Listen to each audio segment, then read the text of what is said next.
Hello everyone and welcome to my channel. My name is Crown and today we are going to have some more stories that I hope that you will enjoy. But before we start, it will be so much appreciated if you would subscribe to the channel, like the video if you enjoyed it, and maybe leave a comment down below. These simple clicks would mean a lot to the future of this channel and really reward the effort that I put in every day. And now, without further ado, let's go! First story. Poor Jippy, the kindest kid I've ever met. I don't know what Jippy's real name was, but that was his nickname. I'd known the kid since kindergarten and never was there a sweeter person. He was a kitten, just a cool guy. He'd give you his lunch if you didn't have any. He'd hug you if you'd had a rough day, even if you were a guy. Jippy was a bona fide genius, top of all of his classes, but kinda slow socially.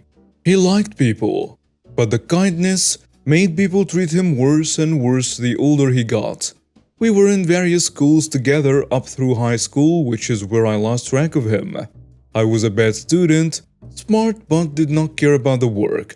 We'd gone into one of the most crime-ridden bad school systems North Carolina had to offer, and I've been suspended a half-dozen times for various things. Nothing violent or destructive, mostly just insubordination or skipping classes. I did not care about school. I was past that. Life sucked too hard to care. JB sadly was a target of every bully in that school. It got really bad sophomore year, when we were in algebra. This algebra class was taught by a teacher who might once have had a soul, but had been sucked out by years of high school. She cared less than I did. This little jerk, we will call him Hunter, who was maybe 140 pounds, took to abusing Jippy. Hunter was Latino, which was more of a subculture in our school, less of a racial divide, and a loudmouth little thug. Mean jerk, just cruel. He'd poke Jippy, toss things at him, kick him after class, call him names constantly, steal his books and food. Stuff like that. Jippy took it all and he tried to go to the teachers, but the teachers did not care. Like I said, bad school. It came to a head when Hunter tripped Jippy and made him split his head on a desk. Hunter got a week suspension, claiming it was an accident, and Jippy got 6 stitches and transferred to another class. When he got back, his favorite target was gone. Hunter decided I was going to be the new one. I by then had little to lose. I was failing every class except theater and English. I was considered a troublemaker by every school admin. I was on a first-name basis with the school resource officer. First day he's back, Hunter looks around, spots me reading quietly in the corner, and tosses spitballs at me. Childish nonsense, but I'd seen just how much could go into the teachers did Jippy. I immediately got up from my desk, circled the outside of the room, and squared up on Hunter. He got up, but I outweighed him by a good 40 pounds. I knew how it was going to play out though. I went for his head, getting him in a half Nelson. I held it for about 5 seconds, then stepped back. He threw a few bad haymakers, tapping me on the chin and cheeks. It was like being punched by a fly in trainers. The teacher was shouting, but I let him dick me 5 or 6 times, then shoved him away. He fell over several desks and I retreated to the door, stepping outside. 10 minutes later, the school resource cop shows up and I tell him Hunter attacked me. I say I was just going to sharpen my pencil and he stepped up and pushed me. Nobody, and I mean nobody, asked the other students what happened, and the teacher hadn't seen the start of it. Hunter of course denied it, but in doing so he pushed the school resource cop, who was telling him to sit back down. Now Hunter is in handcuffs. They search him, and he had 3 joints, a pocket knife, and a pack of cigarettes. Hunter was expelled immediately and charged with assault on a police officer, possession on a school property, and carrying a concealed weapon. Class 1 misdemeanor in California. Since it was his 3rd hit for drugs, that went up to a felony.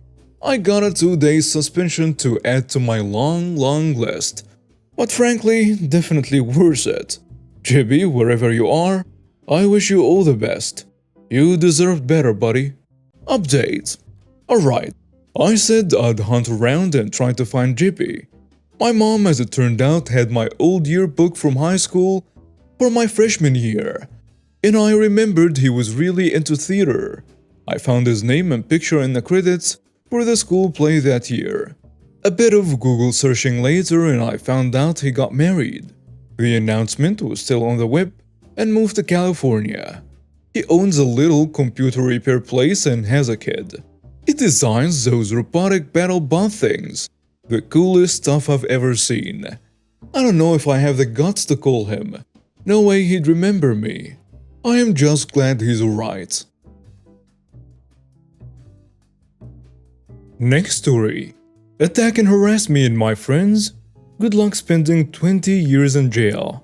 Here's a quick background of me and my friends. We were doing parkour for 3 years or so at the time, and I was 16 and my friends were 15. Very important later on. At the time, we really enjoyed rooftoping. That is, when you explore rooftops without causing any trouble nor vandalism. And also enjoyed urbex, which is the same thing but for abandoned buildings. One day after a few hours of parkour training, we went out to explore the city where we haven't been often. So we saw 3 huge buildings 5 to 6 stories tall that formed the letter U. It was a Sunday, so not much was going on at the time, so we thought it wouldn't go bad. Part 1. The beginning. So we saw a balcony at the same level as a big building, but the roof was like 2 meters high, and we had to climb that to get to the top. We did it. We recorded it and took photos. That were amazing, by the way. We didn't hear anything at the time, so no biggie. We jumped down to the big balcony. The balcony was open in public, with a parkour roll, and that went great. We were going down to the smaller rooftop where still there was nothing really going on. We climbed the smaller building and saw a very cool parkour spot at the top, so we did some big kicks and tried aerials. Some free running tricks. Everything was going great so far. Part 2. The confrontation. We have been vlogging and recording our stuff the whole time. Quick notice for the future. When we were doing that and I was doing a cartwheel, there is this crazy jerk that we will call S from now on. S stands for stoner because he seemed stoned. He started yelling at us from his balcony that we did not go to at all, that we were breaking into his house and breaking cameras. Now my friends and I did not think much of it, and here is somewhat what we were conversing about. "What the hell were you doing up there?" Yelling on top of his lungs. Nothing. I was standing speechless since that never happened to me since we live in mostly peaceful country. "So you were trying to break into my house?" "No, we did not. We were only..." He cuts him off. "Don't tell me your nonsense. I know exactly what you've been doing there." S accusing us of more nonsense. We were still climbing down though, so I didn't really care since I was focused on not falling. My other friend tells him, "We have everything on camera." "I don't care. You were trying to break in. I saw you before." Later we found out that there were some guys not much older than us that were doing the same thing but were vandalizing the place. As we went down, we found a place to eat and forgot about that guy. Part 3. The close-up. When we were walking past the entrance, S stormed out of the door yelling at us. My friend hid quickly between walls, hoping that he wouldn't see my friend. That was a big mistake. S yanked my friend out, took his hair and smashed his head face up against the wall. Then he shaken him, did that again, and twisted his arm so he couldn't escape. At that moment I had enormous rage in me, but I didn't know what to do because he had his second arm in his pocket, so I was scared if he had a knife or even a gun. My other friend was filming the entire time. Me and my other friend were circling S, and my third friend, the one that got caught, did not know what to do apart from trying to get out. After 5 to 10 minutes of him screaming into my friend's ears and at us and shoving my first friend against the wall, S finally let go or just couldn't hold my friend that the whole time was trying to get away. That time I was getting closer to S, while he was holding my friend, he was getting louder. Part 4. First call. We ran for around 100 to 300 meters, pure 120% sprint in hopes that he is not following us. My friend called child support to ask what to do, and the lady said to call parents and police. So we did. While waiting for the police to show up, there was a train station half a block away from the buildings. We went towards the station, thinking the guy did not care anymore, which we were wrong. He was hiding and waiting for us to walk by and jumped at my friend, but my friend got away, so that was very good. You're a freaking psycho. Shut the heck up. You're trying to steal my stuff. Get away from us. And you have been trying to break my freaking cameras for a week. No, we did not. Quit it already. Shut up. I'm calling the cops on you. Good, because we called them first. When we ran a bit to get further away, S ran back to the entrance, and there was a white security-looking car that was driving fairly fast and parked on the curb. He saw the incident and asked us about it. We showed him the GoPro videos, and when we were done, he sped off into a U-turn and drove very quickly behind the big buildings. As he tried to catch us again, we went to the same place, where we ran away and waited for around 30 minutes, listening for a police siren on code 3. Lights and sirens in police code. Part 5. The unbelievable part. What happened next I'm still speechless about. We were going towards the station, and as we were going at the bottom of the stair, S leaped at my second friend. I was leading and I didn't know what was going on. S tried to choke my friend, but didn't get a good grab of him, and we started running while I felt a huge pain in my left upper arm, the triceps area. He grabbed me and yanked me back. I was training soccer for 5 years in a defensive position, so my acceleration was quick. Then as I started to break free, he grabbed me by my shirt and jacket that he tore apart. My friends yelled for help at the top of their lungs. And finally, a tall man that worked at a construction site, was very muscular and was around 195 centimeters tall, 6'3". I went close to S and was telling him to let go. Me and S were around 180 centimeters, 5'9". S let go and the police came. They did not check the identity apart from a yellow card. A card was a name, your doctor, CPR number, and address. Part 6. The Sweet Revenge. So after the whole incident, we went to the hospital to check up on us and fill out a health report. So my friend got hip bruises and a sore arm. And I had a very red left arm with 4 red dots that were his fingers.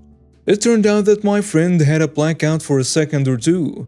Keep in mind that we went to the hospital at 10 p.m. After we were done and I was home, it was 2 a.m. We filed a police report at Copenhagen main police station. We were interviewed and later, about approximately 2 weeks, S was charged with child abuse. In my country, when you're 15, you're a child, and when you're 16, you're treated like an adult. And also was charged with assault and illegal detainment. After that, we also heard that when police knocked on the door and asked to step in, they found out that he was dealing with a very unclean and unhealthy drug, and so he got 20 years in jail for the felonies named above and the drug dealing. What we learned. It happened 6 months ago, and we have not touched the rooftop since. I am so happy that he's behind bars because that was what he deserved. Next story. Hardware store makes an example of theft. This was many years ago. I was reminded of it last night and thought a chair. In high school, I worked for a big-name hardware/home improvement store. This store had just opened up in our little town, and it was set to knock the local hardware stores out of business. You had to drive at least 40 minutes to the next closest chain store of its kind. We were busy all the time. The local stores, lumber supply, mom and pop hardware, tractor supply, equipment rental, and others were all losing business to us. I think the fact that we were performing in excess of our expectations played an impact on what happened next. My boss, we will call her Carrie, was the one I brought all issues to concerning theft. I almost entirely facilitated training, safety and moving stuff around the store. But I technically worked for loss prevention. I did not know at the time, but learned afterwards that Carrie was trying to pinpoint lost money from the registers, and she reviewed the camera footage until she figured out who took it. We will call him Zach. Zach was in my graduating class, so that's likely why I didn't find out about it until it was all over. They were sure that he had stolen about $80 from the registers and had the video footage to prove it. But that money was already gone. Carrie wanted to do more than just fire him. She wanted to catch him in the act in front of other staff, then fire him. She had his schedule changed so that he would work a closing shift in the coming days. Closing shifts typically means the store manager and most of the management staff is gone. She figured if he was going to do anything, he would do it on this day. If not, she was just going to fire him anyway. She stayed well beyond her normal schedule and quietly kept tabs on him. She locked out, and while he was taking boxes out of the dumpster, he ended up taking a box out to his car. Caught in the act, she walked him back into the store, to her office, and processed them. They did the normal stuff, documented the event, the item that was trying to be shoplifted, and had him sign the paperwork and fired him.